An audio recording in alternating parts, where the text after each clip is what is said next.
संसार में ऐसा कोई व्यक्ति नहीं है जो आपकी सारी मुसीबतों को हर ले, सारे कष्टों को दूर कर दे। कोई नहीं। मेरे धर्म प्रेमी गुरु भाई बहनों, उसका अपने महापुरुषों ने ठेका ले लिया और उस मां को जागृत करने का प्रयास किया जिसको 2000 वर्षों से कोई जगह नहीं पाया।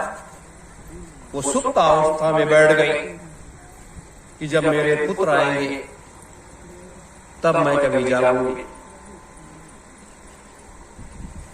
तो इस शक्ति के आगे आपका ये 500 रुपए कोई मायने नहीं रखता है। वो करोड़ों अरबों अरबों मृतलोक की सारी धन संपदा को भी रख दीजिए तो उसके आगे वो तिनके के समान भी नहीं है।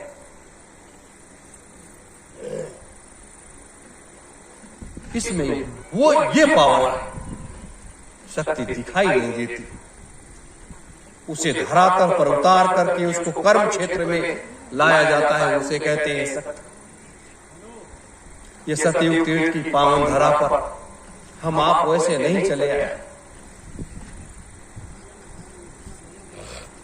ये पूर्व विधान से निर्धारित व्यवस्था है, पूर्व विधान से निर्धारित ये व्यवस्था है। मेरे धर्म प्रेमी गुरु भाई बहनों, इसीलिए मैंने हमेशा आप लोगों को जागृत करने का प्रयास किया, आपको जगाने का प्रयास किया, लेकिन आप लोग सुप्त अवस्था में जाने लगे। तो सुप्त अवस्था में मत जाओ। सतयुग तीर्थ की पावन धरा पर आने के बाद ऐसा कोई कार्य नहीं है जो सत्य के मार्ग पर चलने वाला काम है, जो इसके साथ जुड़ा हुआ है। उस कार्य को आप सब कुछ कर सकते हो। अपने अंतर मन को मजबूत करो, अपने मालिक पर अटूट विश्वास करो और हम सबों पर विश्वास करो। फिर देखो कि आप क्या से नहीं क्या कर सकते, सब सारा कार्य कर सकते हो। इसलिए मेरे धर्म प्रेमी गुरु भाई बहनों, गुरु पूर्णिमा का कार्यक्रम एक ऐतिहासिक कार्यक्रम होगा। एक ऐसा ऐतिहासिक कार्यक्रम जिसमें युग परिवर्तन का संदेश वो पुस्तक आम जनमानस के बीच में जाएगी कि युग परिवर्तन होगा कैसे, व्यवस्था कैसे बदलेगी, और जिस संदेश को आप चाहते हो कि हमारा अंतर मन निर्मल काया बन जाए, तो वो आध्यात्मिक सत्संग आपके कानों में पढ़ने के बाद आपका अंतर मन निर्मल काया बन जाएगा। ज्ञान रूपी गंगा में वो हिलोरे लेने लगेगा, क्योंकि वो गुरु पूर्णिमा है, वो गुरु का पर्व है। और गुरु के बारे में एक से एक मनीषियों महात्माओं ने बड़े बड़े व्याख्यान दिए हैं, बड़े बड़े व्याख्यान दिए हैं। लेकिन एक ऐसा व्याख्यान जो इस मृतलोक में सभी धर्मों में, सभी पंथों में, सभी मतांतरों में अपने अपने हिसाब से लोगों ने दिया, लेकिन यह एक ऐसा व्याख्यान इस बार की गुरु पूर्णिमा में होगा जो कभी किसी ने सुना भी नहीं होगा, कभी किसी ने नहीं सुना। वो सुनने को लोगों को मिलेगा। और गुरु का पर्व जीवन की एक रेखा को खींच देता है, और जब जीवन की एक रेखा को खींच देता है तो वह व्यक्ति गुरु के श्री चरणों में लौट जाता है, और जब वो गुरु के श्री चरणों में लौट जाता है तो गुरु का वो प्यार, वो सानिध्य मिलने के बाद गुरु के अंतर की सारी शक्तियों को वो अपने अंतर में समाहित कर लेता है। इसे कहते हैं गुरु पूर्णिमा। तो इस पर्व पर आप लोग ज्यादा से ज्यादा प्रयास करो लोगों को लेकर के आने का। कोई मांसाहारी हो, शराबी हो, कैसा भी व्यक्ति क्यों ना हो, उसको सुधार लेने की अपने लोगों की जिम्मेदारियां, अपने लोगों की जिम्मेदारी।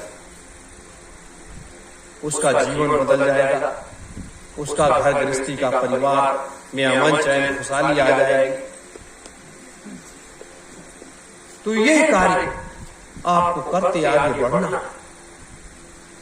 आप कहते हो, अभी मैं आगरा में गया था तो वहां भी एक गेंदालाल दादा है, वो भी यही कहते थे कि अगर थोड़ा बहुत दिखाई देने लगे, चमत्कार थोड़ा बहुत होने लगे, तब तो करोड़ों लोगों की लाइन हम लगा दूंगा, और जब तक वो दिखाई नहीं देता हम क्या करें। मेरे धर्म प्रेमी गुरु भाई बहन, चमत्कार भगवान कृष्ण ने बड़े बड़े दिखाए, लेकिन उनको संसार ने एक ही शब्द से नवाजा कि ये व्यक्ति झूठा है और ये व्यक्ति चरित्र से गिरा हुआ व्यक्ति है। दो उपमा मिली उनको।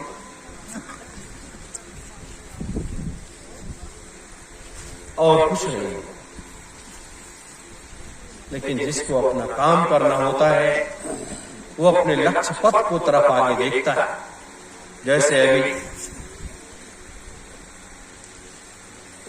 भाई राजेश जी ने, वकील साहब ने, भाल सिंह जी ने और श्याम किशोर जी ने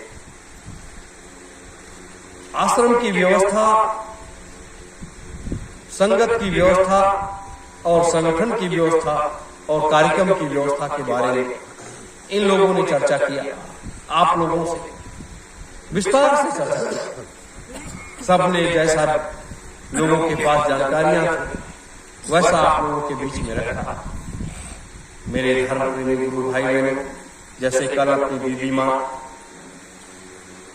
अपने व्याख्यान में, अपने सत्संग में उन्होंने बहुत कुछ कहा।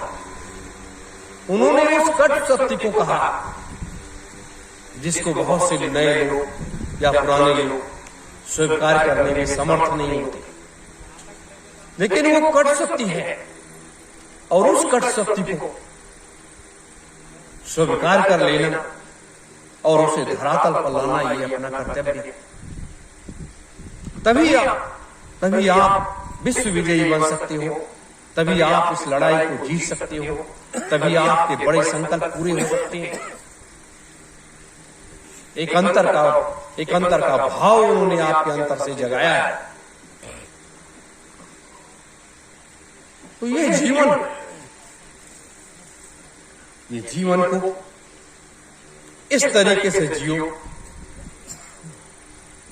कि ये धर्म और कर्म के क्षेत्र में हमेशा ये जीवन समर्पित रहे।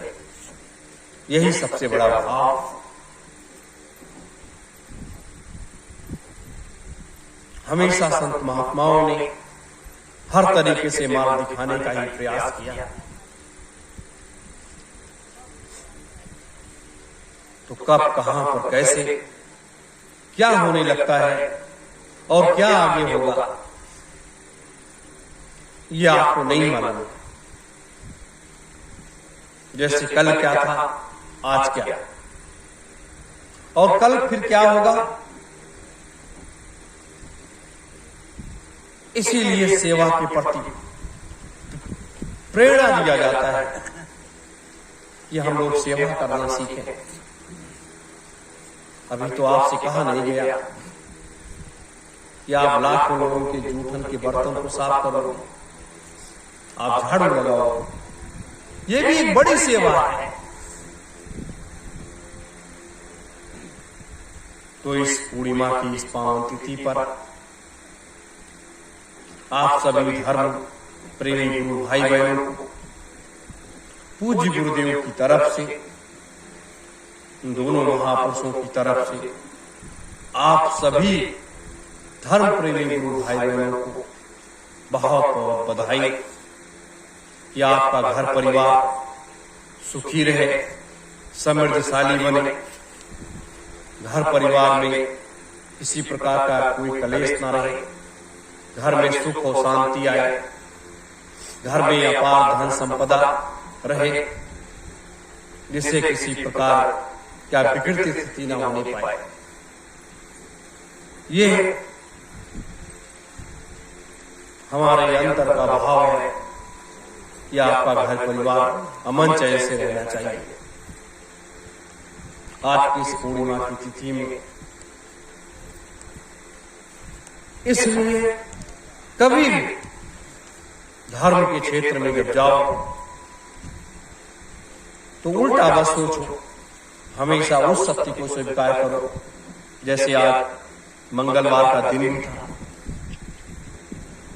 दीदी माने वहां प्याऊ भी लगवाया, प्रसाद भी लगवाया, धर्म ध्वजा हनुमान जी पर जाकर, तो ये क्या है? ये कर्म का क्षेत्र है। इसी के बहाने हम अपने देवी देवताओं को भी समर्पित कर देते हैं और उनको भी इसी के बहाने खाने को मिलता है। ये जब इसकी गहराइयों में आप गोती लगाओगे तो आपको बहुत कुछ जानने को मिलेगा। इसीलिए मेरा बार बार कहना है कि संगठन के जितने भी राष्ट्रीय, प्रदेश, जिले, ब्लॉक, तहसील या अपने संगत के प्रेमीजन जितने भी लोग हैं, उनको हर महीने यज्ञ की वेदी पर बैठना चाहिए। नहीं, ये तो समुद्र का मंथन है।